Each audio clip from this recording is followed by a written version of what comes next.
Привет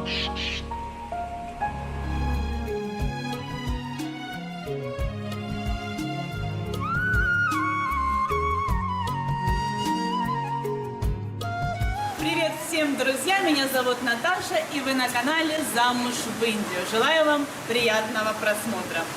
Друзья, в прошлой серии я вам говорила, что у нас остановились настоящие индийские блогеры Шивани и Аникет. Шивани очень повезло, ее парень профессиональный фотограф и видеограф, соответственно, снимает очень качественные видео.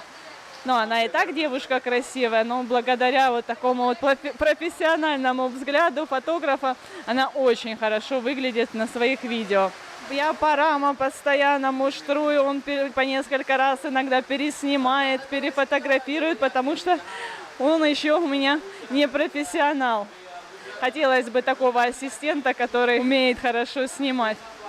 Артура сейчас подготавливаю на эту роль. Ребята сняли видео про наш отель. Я надеюсь, что они быстро его смонтируют, чтобы я добавила этот кусочек в свое видео. Очень интересно посмотреть, знаете, как говорится, взгляд со стороны, да еще и взгляд таких вот профессионалов. Кстати, Аникет, кроме того, что фотограф, он еще и собирает туристические трипы. В общем, действительно такая интересная пара. Девушка занимается йогой, танцует, красавица. Красивые у них такие видео, вот я посмотрела с удовольствием. Я думаю, что перспективный канал. Желаю им удачи. Ну и, конечно, приятно будет, если их видео про наш отель тоже какую-то пользу принесет для нас. Так что в моих интересах, чтобы их канал развивался, чтобы это видео увидело как можно больше людей. Сниму на видео, как работает профессиональный блогер. Я самоучка, ну, знаете, тоже с опытом приходят какие-то знания, читаю, смотрю тоже видео, как другие блогеры. То есть я научилась сама всему, а этот человек закончил специальную школу, где его учили, как правильно снимать. Фотограф, видеограф. Смотрите, какая у него камера. Он уже несколько раз снимает поезд, наверное, ищет лучший вариант. Ну вот, а я обычно жду, когда поезд проедет, чтобы было тихо. Плюс еще использую микрофон. Ай, меня снимают. Мне так всегда интересно за этим наблюдать. Параму досталась участь, сейчас у него будут брать интервью. Я сказала, я не буду, но я только могу сидеть рядом и улыбаться. Сейчас поснимаю, потом сяду, буду выполнять свою роль, потому что у меня английский не очень. Парам отлично разговаривает на хинди, и пусть рассказывает, собственно, на хинди про отель Мадумалти. А, хорошо, то есть, говорит, здесь я должна сидеть рядом с Артуром.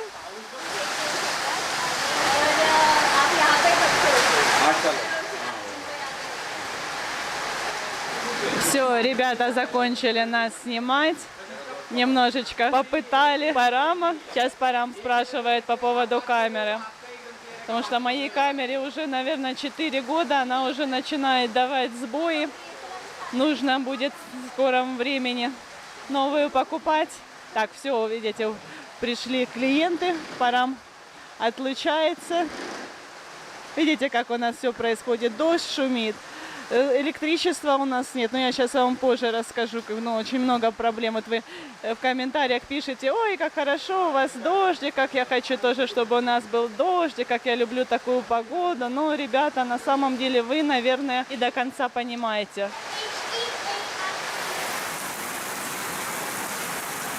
А сейчас, друзья, мы пришли к нашим соседям посмотреть, как у них наш повар Насим готовит угощение. Дело в том, что у наших соседей сегодня праздник, годовщина их свадьбы. И представьте себе, с каким размахом они отмечают это событие. Смотрите, какая кастрюлька. Сколько ж тут килограмм? Насим, how many kg? 20 kg. 20 килограмм биряни. Представьте себе, это ж можно накормить всю деревню. Парам сказал, что где-то человек 150 будет на этом мероприятии. Вот, видите, так они разливают чай, чай готовят. И вот эти вот гости у нас тоже сняли 5 номеров. Учтите то, что в одном номере индийцев может, человек 10 может поместиться, а то и больше. Вот, ребята, видите, уже это, наверное, какие-то родственники. Но чуть позже, вечерком они начнут гулять. Парам, I want also like this. Я говорю, Парам, я тоже хочу на наш с тобой юбилей со дня нашего бракосочетания. Может, Парам даже и не помнит, когда мы поженились. Парам, do you remember the day when we... Помнит, молодец. 19 августа, 19 августа. Видите, чай с имбирем. О, знакомые лица. Ай, его вообще невозможно встретить в отеле, где он, собственно, работает. Шикумар постоянно где-то, то у нас, то здесь, где угодно, только не на рабочем месте. А вокруг, посмотрите, дождь, электричества нет. Но, тем не менее, люди гуляют и не забывают отмечать важные события. That girl, you want make video? Парам говорит, ты хочешь снять на видео эту виновницу торжества? Ну, давай попробуем, если она не против. Слушайте, готовятся как на свадьбу. Я немножечко загляну, но заходить не буду. Дело в том, что это мусульмане, они не очень любят, чтобы это все подробно снимали. Готовятся как на свадьбу, господи.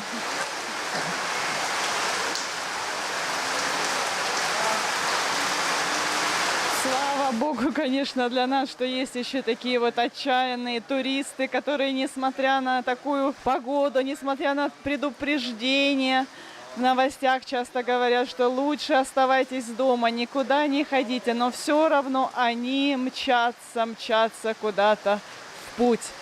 Видите, даже вот чемоданы тоже накрыли целлофаном, чтобы не промокло то, что внутри. Хочется людям путешествовать. Тяжело постоянно сидеть дома. И невзирают они на опасности, которые могут встретиться на их пути. Ну, можно даже сказать, людям это, многим индийцам нравится. О, видите, далее электричество. Боже мой, какое счастье. Вот у нас в храме вечный огонь. Но он периодически гаснет. Электричество сейчас постоянно отключают. Повреждаются провода. Они у нас и так повреждались из-за обезьян. А сейчас еще и плюс сильный ветер, шторм. Парам их предупреждает, что может так случиться, что электричество отключат. У нас есть генератор автономный, но он тоже имеет свой резерв. И когда сутками нет электричества, то в нем тоже уже не остается энергии. И мы остаемся полностью даже без света. Ну что там говорить о каких-то электроприборах, утюгах, печке, которую мы купили. Я еще ею фактически не попользовалась, потому что включают минут на 15-20 электричество. Я только стану сушить, а они потом отключают. У Артура, как я уже ранее говорила, начались каникулы, причем досрочно отпустили раньше на неделю. Из-за погоды может и дерево на голову упасть, и в канаву может ребенок упасть. В общем, ребята, очень много опасностей. Но так тоже, чтобы дети и их родители сильно не расслаблялись, и чтобы было вообще, в принципе, чем заниматься в такую погоду, сидя в 4 стенах.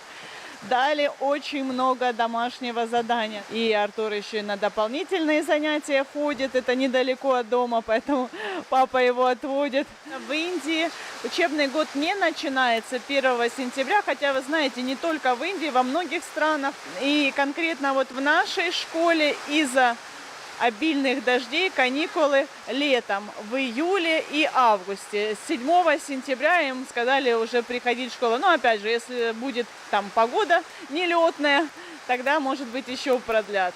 У Артура в школе учебный год начался в апреле, у кого-то в мае, у кого-то в июне. В общем, немножечко по-разному. Я сейчас Артура попрошу почитать для вас текст на английском, но читать он будет так же, как читают все индийцы, по-особенному. Я думаю, что особенно жителям Америки будет интересно послушать. Ну-ну. Давай. Что ну-ну? The clock struck 6. Arun looked out of the window. He saw the sun rising in the east. Arun said to her mummy, "See, mummy, how beautiful the sun is. It looks like a red ball." Ну все, спасибо, Артур, спасибо большое. Молодец, сынок. Только там надо было не хер, а хис прочитать. Ну почти, почти без ошибок. Отдай мой чай, пожалуйста, Артур. Дали нам электричество, не знаю насколько, поэтому я решила не терять зря времени и заняться сушкой постиранного белья. Видите, как это происходит у нас. Агрегат работает на всю мощь. Надеюсь, что он справится как можно быстрее, потому что наверху, там, где мы обычно сушили белье на веревках, ну, где-то неделю как минимум сохнет. Сейчас выбежали с Парамом, пока дождя особо нет, только моросит чуть-чуть, в магазин купить мне обувь. Ребята, ну, у меня есть мои любимые сапожки, но их долго надевать, а мне нужна такая сейчас еще обувь, в которую можно вскочить за секунду. Собственно, до вчерашнего вечера у меня были отличные резиновые шлепки, которые я постоянно носила, но вечером, прогуливаясь вместе с Артуром, вот здесь как раз по главной улице я потеряла свой шлепок. Представьте себе, насколько здесь опасно. Вот, ребят, как раз здесь это произошло. Я вот здесь вот шлепала по этим лужам, и, ну, как-то еще темновато было. Мне показалось, что это не глубокая лужа, но получилось, что вот куда-то там вот у меня между камнями застряла нога, и достала я ее уже без тапка.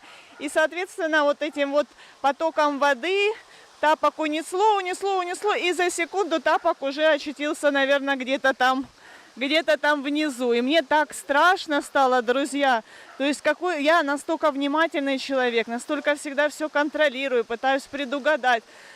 И не уследила за своим тапком. Ну, тапка мне особо не жалко, просто я в этот момент представила, что на месте этого тапка может быть человек любой, и ребенок может быть. Очень страшно сейчас. Да, Артура, кстати, одноклассники пошли с мамой. Так это, ребята, по главной улице. А что говорить, когда если куда-то уйдешь в дебри, в лес, где куча этих водопадов. И действительно, ну, мне не хочется на своем канале об этом рассказывать. Если хотите, посмотрите новости. Сейчас очень много таких новостей про Индию. К сожалению, реки выходят из берегов, затопляются целые поселки. И у нас в Матаране не исключение.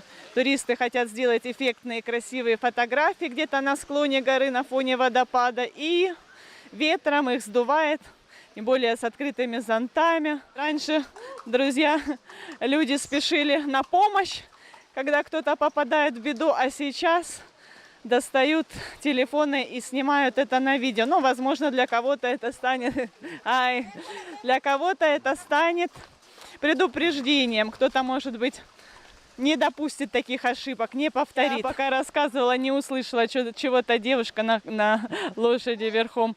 Что она сказала? What she said? She said, "Oh, this horse very famous. You must make more, because I am sit this horse." She thinks like. Какая скромная женщина, говорит, что я сижу на этой лошади, поэтому эта лошадь знаменитая, и ты еще, мол, сними на видео, и тогда это вообще будет мега знаменитая лошадь, естественно, с наездницей. Так, вот мы подходим уже к магазину, где продается красивая обувь для дождя, резиновая обувь. И мне надо действительно сейчас выбрать что-то классное. Maybe I must choose something for my birthday. Парам для меня, смотрите, присмотрел. Видите, даже в дождливую погоду можно выглядеть элегантно. Какие красивые босоножки. Ну и вот, кстати, если все-таки Парам действительно меня повезет в дорогой элитный отель, то, ну, там, естественно, я смогу переодеть обувь. У меня есть красивые на платформе замшевые. Но как-то же нужно добраться по этим лужам до этого отеля. И может как раз вот что-то такое себе выбрать. Или вот такие вот. Смотрите. Потому что я же поеду не не знаю, не в спортивном костюме, чтобы в шлеп. Даже в поезде тоже хочется как-то так уже на свой день рождения элегантно выглядеть. Видите, как кроссовки даже есть. Прикольно. Ну, сейчас будем выбирать. Я выключаю камеру, потому что я не могу так. Мне нужно сделать правильный выбор. Ну, те, что парам присмотрел, я не стала мерить. Ну, как-то для меня то слишком.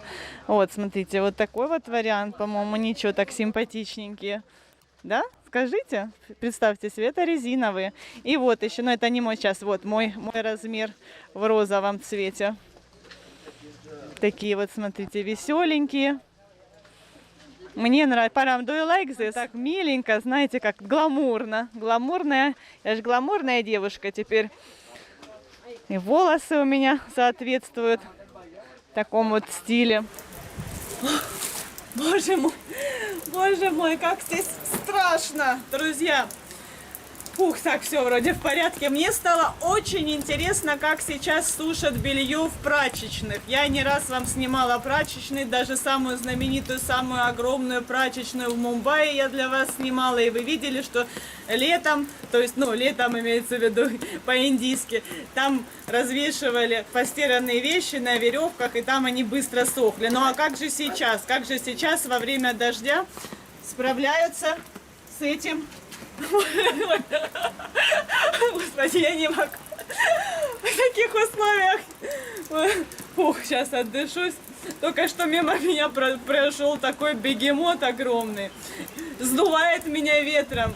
Дождь. Ну ладно, все, ребята. Сейчас мы посмотрим, как в прачечной сушат белье. Идем. Все, быстрее.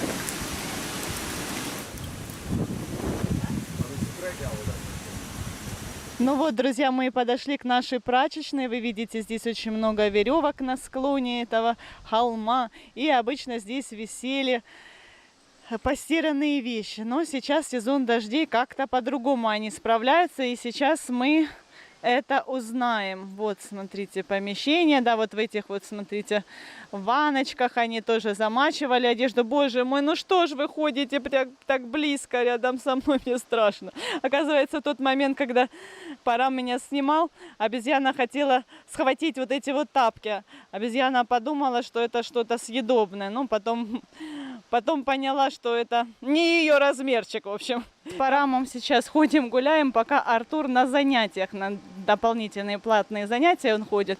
Потому что с ним здесь опасно. Вы видите, сколько здесь всего. И обезьяны, и какие-то канавы. В общем, я бы нормально бы не поснимала, бы отвлекалась бы на ребенка. Hi! Good afternoon!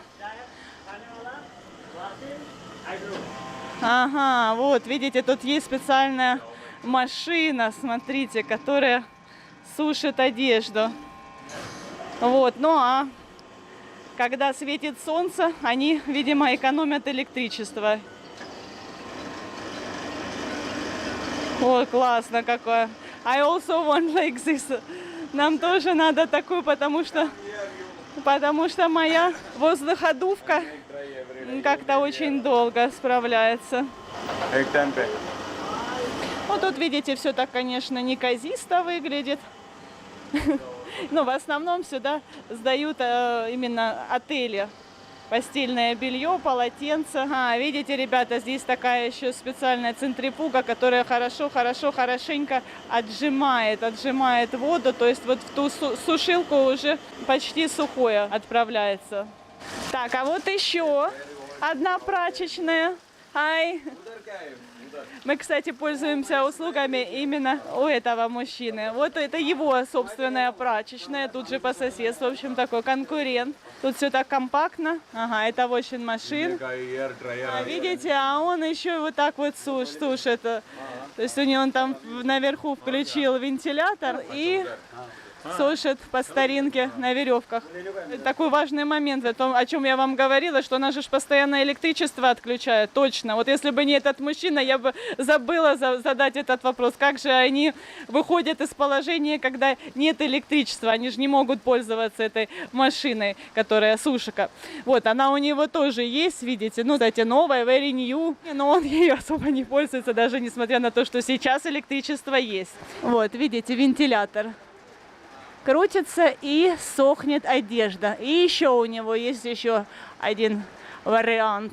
Так, вот, друзья, вот такой вот незамысловатый способ. Видите, ставится такая вот железная кровать, на которую можно легко понакладывать полотенце. Да, везде он расстилает полотенце. И вот там вот внизу горит костер, и все сохнет.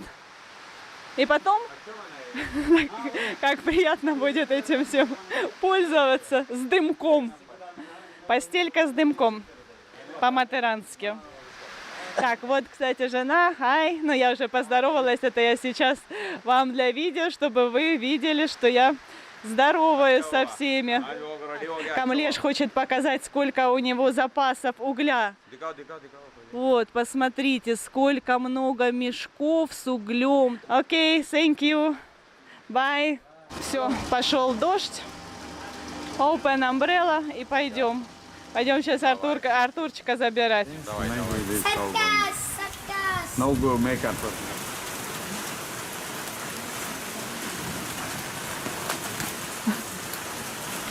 Подписывайтесь на наш канал, впереди вас ждет еще много всего интересного.